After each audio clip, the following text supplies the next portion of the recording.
Thanks. So I'll talk about feasibility. This is actually something that actually part of ongoing process in the IPCC R6 and in other projects such as Engage. I speak on behalf also of people who have contributed to these ideas, K1, Elmar Detlef and others. Essentially, we have these scenarios that have been discussed already. That are compatible with long-term desirable goals such as sustainable development objectives, and we have many ways to get there. Now the question is which way, and where and when. And I think we all agree, that despite the fact that we need to get to these desirable goals, we are entering a space, citing John Rawls, which is probing the limits of practical political feasibility. And it is also our task, not just to design those pathways, but also understand how that political feasibility space can be probed, mitigated, and expanded so as a way to accommodate scenarios of this kind. Now, when it comes to feasibility, everyone has his own idea about what feasibility is. That's what I realized in the past 3-4 months of discussions. So to clear the table, I will use the definition of two political scientists about what is feasible. They define feasibility. It is feasible for X to J. It's a bit complex, but it will become very clear in a second, no worries. To bring about O in Z, and they divide it in these 3 categories: feasibility for whom, for what, and when and where. And so for whom it's the X, the agents. For what is 2 things, both the actions and the outcomes. And feasibility of when and where, of course, is the context. So then it becomes, you can easily translate that it is feasible for example, societies to reduce what? Emissions and to 0. And what is the outcome of that, doing that? Well, that will help us stabilize the climate at a certain temperature. And where and when globally by 2050 or so, something like this. All right? So, and this kind of definition helps clarifying these different agents and the different dimensions of feasibility. Of course, it comes from political scientists, so it's still very abstract. Can we use anything like this for our analysis? There are people close to our community, like Jessica Jewell, Alex Sharp, Evelina also has done work on this, that have come closer to us. And this is, for example, a paper they just published. It's still quite an abstract concept, but they take this idea of feasibility of when and where and for whom, exactly from that paper cited before, and translate it into this cost of decarbonization as a metric of feasibility of when and where, and capacity for decarbonization, let's say institutional capacity, for example, for feasibility for whom. And then the third dimension, they plot these kind of lines of feasibility in a dynamic way as time goes by, as policy conditions change, as enabling factors change. And then you see the feasibility frontier being very small right now, up in the lower up left and up corner, and moving may possibly down. Question is, will it move down fast enough as the carbon budget is being exhausted? So is the carbon budget reduction going faster than the feasibility frontier? And this is something that, in our analysis we can say. I think this is a great step forward. Of course, it's still very far away from where we are, but it's coming closer to where we are. Now, if we want to get a further step forward, I think we have to think about this progress to, again, citing John Rawls, a realistic utopia, a bit thinking about the distinction between feasibility and desirability, which is a big one, and it kind of speaks, though not perfectly, to the distinction between normative analysis and descriptive analysis. So we start from a set of goals. These are desirable goals. For example, these are the SDGs, or the Paris Agreement. And then from these goals, we subject these goals to very hard constraints. This is, again, coming from political science, this idea of binary feasibility, hard constraint concept. Can it be met or cannot be met? Is it exceeding some physical limit or technological capacity, yes or no? And then from there, we derive these pathways. That's what we typically do in our community. Pathways that are consistent with certain desirable outcomes. Once we've done this, we are not yet there. I think we still need to do how these policies can be implemented. We saw it with K1 presentation before. So we have policy enablers, implementation factor that translate those pathways into policies and to actions. And those are subject to soft constraints. These are more political feasibility constraints. So we are moving down now into the pure sphere of feasibility. These constraints are probabilistic in nature. So it's not 1, 0, it's not binary. It's certain probabilities of being feasible or not, and they're also malleable. Here I have this kind of soft shape. And so they can be changed by certain conditions. Now, this is an iterative process. We run the models, we get pathways. Maybe they're not desirable. Maybe they violate some of these hard constraints. We run them again iteratively. The same can be done by rerunning certain policies, for example, policies that reduce food hunger risks, for example, or certain other dimensions, or also policies that increase the political acceptability, so more on the soft constraints side. And we're doing, and this is an iterative process. So as modelers, and that iterative process helps expanding the soft constraints, possibly, so that frontier space can be expanded, not for the hard ones, but so much for the soft constraints. Now, and then of course there's the context. This can be Europe or India, that will be a different story. Today or in 20, 30, 40 years from now, things will change as well. So the context also matters. Our community has tended to focus greatly on the normative side, so on the upper side, I would say mostly, looking at goals to pathways, meeting hard constraints to a large degree, but it is also moving towards the second part, increasingly so, and we saw already some presentation. So it's moving down towards also these softer constraints and political feasibility, and this is one of the things that we're working on together in the IPCC for the next assessment report. And so again, we can have 2 degrees, sustainable development goals, we have hard constraints, we cannot exceed the carbon budget, we have certain technical potential that cannot be exceeded, we have strategies, 0 CO2 in 2050, certain land use patterns, then we have policies, maybe a carbon tax or subsidies, educational investments and so forth, and then we have political feasibility constraints, for example, concerns about energy prices being increased. And for example, this is for Europe now, okay? Just a schematic illustration. Now, there has been done work on ex post feasibility assessment, but it has been done mostly at the option level, technology by technology, and mostly for the hard constraints. Typically, two big literature looking at historical rates and comparing, for example, expansion of solar PV in the models against historical benchmarks. And one can take various metrics of historical change, levels, growth, change of growth, and so forth. Or you can use experts and do expert elicitation and comparing rates of growth in the models to what the experts say would be feasible or possible. The problem with this, I think this has been very important work. We all collaborated and contributed as well to this kind of strand of research. But it's still very much at the option level. And it's still very much looking at this very hard, let's say, more on the hard constraint than on the soft constraints. Now, I think the next step, logical step, is to move toward the kind of system-level feasibility approach.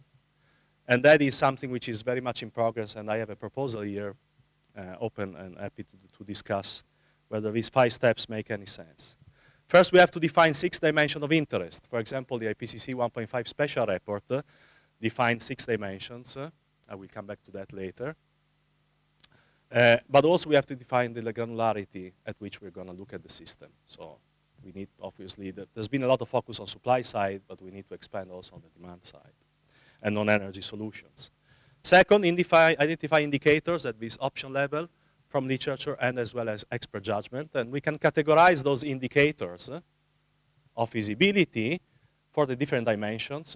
So some will be institutional, some will be behavioral, some will be economic, some will be technological, some will be applied to several categories, not just one. And also most appropriate metric. Are we going to look at level change, rate of change, disruption? These are all metrics of change that matter for feasibility. And it's important to distinguish, it's not so easy to do it, but it's important to distinguish the desirability versus feasibility dimension. And we have to define corridors of feasibility for each of these indicators, and also the enabling factors that can expand those feasibility indicators. The third step is aggregation into composite indicators of feasibility. That's the next logical step. We want to aggregate it up at a higher level to make it more understandable by policymakers. There are many issues here, and we come back to that, about weighting aggregation and robustness. And we can use, and we should use, different hierarchies and different weighting schemes for desirable versus feasible. We can be much more strict for desirable than for feasibility. Lastly, or actually not not last, for visualization multidimensional feasibility corridors, we can use visualization tools. I will give you a short example, and then discussion of enabling conditions and other feasibility enabling factors. That's very much important. We want to understand, for those soft constraints and malleable feasibility constraints, how those constraints can be mitigated and expanded. And policies enabling factors can play a clear role. So this is a 5-step proposal. The key step, obviously, is, and the new one, is step number 3, which is the aggregation. It has been done in other places, in other working groups as well in the APCC, but not so much in our camp. I think the challenge of composite indexes is well known. There's a huge literature aggregating indexes into composite indicators, for example, the environmental performance index. There's weighting as an issue. Should we use no or equal weights? Plurality of weight can be done through experts, stakeholder engagement. They can be data-driven. It can be a mix of those. You can do data-driven systems through correlation analysis, optimization, such as data envelope analysis, and other tools, but bounded by experts, for example. So data-driven, but also human influenced. Then there's a question of aggregation. How we aggregate indicators, there's typically 2 categories, compensatory and non-compensatory aggregation. By meaning compensatory, we can trade off and compensate one indicator for another. The most extreme case is the linear aggregation. So I just sum up the indicators and do just a weighted average. But that is an extreme form of compensation. I can completely compensate an indicator where I'm doing poorly with one where I'm doing very well. It's probably not what we want. There are other less extreme compensatory forms. Geometric aggregation is less compensatory already by nature, and non-compensatory at all. Now, the weighting aggregation are related because that depends on how we interpret the weights. If they are interpreted as trade-offs between the different indicators, then we could use compensatory aggregation. But if, and if it's often the case, they are intended as importance weighting, so how important is a certain indicator, then non-compensatory aggregation method should be used. And there's a huge literature out there that helps doing that. And then, of course, lastly, robustness analysis, uncertainty and sensitivity analysis, robust ranking, and others. We want to know, for the rankings, we don't care so much. We're not going to rank indicators like countries or universities, as is often done in these composite indicators. I don't think we need that so much, and that helps a lot, because ranking can be very tricky.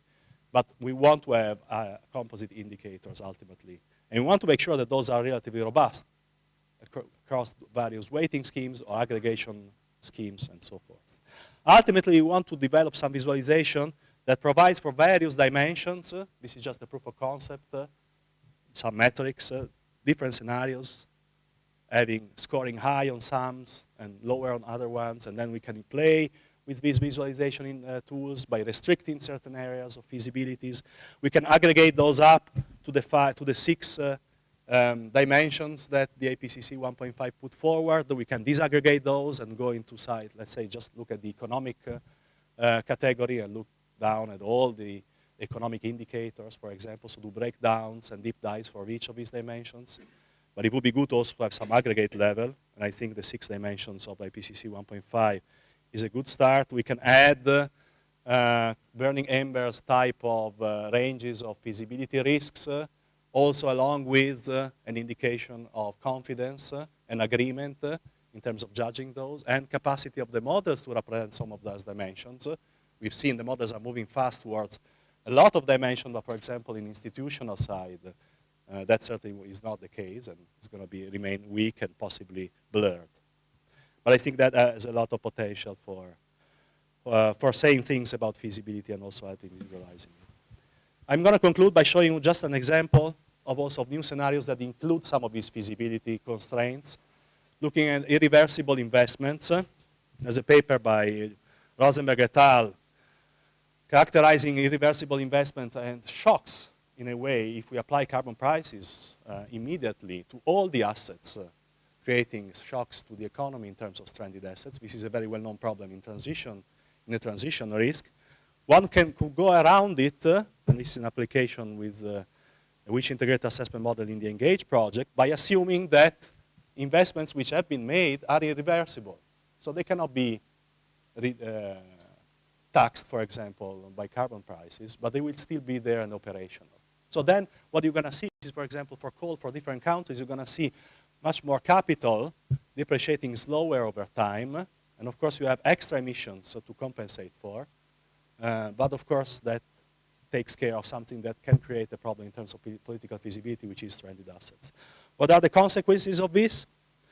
You're going to get, of course, GDP losses in the long term because you have to reduce emissions more, but you might get some gain at the beginning.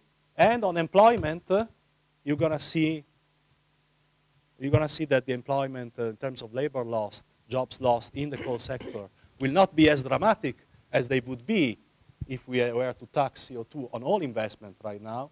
But if we don't tax CO2 on the investment that have been already sunk in, then the transition in terms of jobs will be smaller.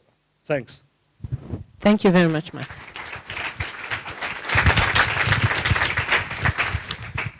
We have a bit more than 4 minutes for question. John, please. So I thought that was a very intriguing proposal. One thing that I would like to ask about, which I think fits into your framework in terms of the way forward, is what I think, if I understood your soft constraint part, which seemed to be pretty key at the end of the day, I would call this active management of soft constraints. So one thing I've been looking into recently is, again, started by communications people and political scientists, called deliberative polling. So this is essentially trying to change public opinion amongst elites and the public because they actually drive the rate of institutional response. For those of you who haven't seen this is Jim Fishkin and Jared Diamond, just coincidentally happen to be at Stanford, although I rarely see them, let alone work with them. So they've actually taken on an even bigger challenge in our community, and that is nationalism. So they've tried to focus on two specific things, international trade and immigration. And a typical result, so this is getting tribal elites, they actually call them tribes, and you all know what I'm talking about, I think, together for 2 or 3 days and do a poll at the beginning and a poll at the end. The typical response is at the beginning, is immigration a good thing? 25% yes. At the end of the 3 days, 70 or 75% yes. They have dabbled in our field. You may know this from your CASP experience. With some good results, but I think it would be interesting and useful for us to convince them to get more into what we're doing because A, I think it helps us, and B, I think it helps them even if they're going for these bigger issues. Thanks. Yeah, I agree. And there are some projects actually demand this. This kind of interaction we typically do with stakeholders, but it would be good to do it with citizens. Yeah. Please, John. Yeah, Max, that's a great job. I think this feasibility thing is a very big topic for our modeling teams and also for AR6. I just want to ask your advice. I noticed that in your figures, some is low feasibility, some is a high feasibility based on the 6 dimensions. Yeah. In the case, if it's a lower feasibility, how to improve that by using the modeling society to do such kind of job? Right. I mean, just to be clear, that was just a proof of concept, so it's just a general mapping, so you don't have to take that literally. But what's going to happen is exactly you're going to see some scenarios being lower on some dimensions and maybe higher on others. I think you can do a lot of things. First, you can select certain indicators and prioritize certain type of dimensions over others, and that will be maybe for you different than for me. That helps you understand which scenarios are more compatible with what you think are important, desirable, and feasible features. The second, it can help us deciding which are the next scenarios which are more going towards K1, I think, last 4th point about these sustainable development pathways or new pathways, such as the one that I just presented. Not tax existing investments. That will reduce the feasibility concerns in terms of job labor lost in China, for example. So then we can put that kind of dimensions back into our models and keep going on this iterative process whereby we can improve the feasibility of our scenarios. Last question, please. Miles Allen, University of Oxford. I just wanted to pick up on John Wayne's point because I'm proud to say the City of Oxford held the UK's first Citizens' Assembly on climate change. And I was one of a couple of people involved in advising on this. And it was really striking how progressive when you actually got to talk to real people as opposed to self-selecting people who have sort of prior strong views on climate change, just how flexible people's views are on the future and how open they are to really quite radical solutions. So the report, it was Ipsos Mori that ran the Citizens' Assembly, and the report of that is all available at the Oxford City Council site. So just want to advertise that. Hope that other countries are doing citizens' assemblies on climate change as well. So thank you.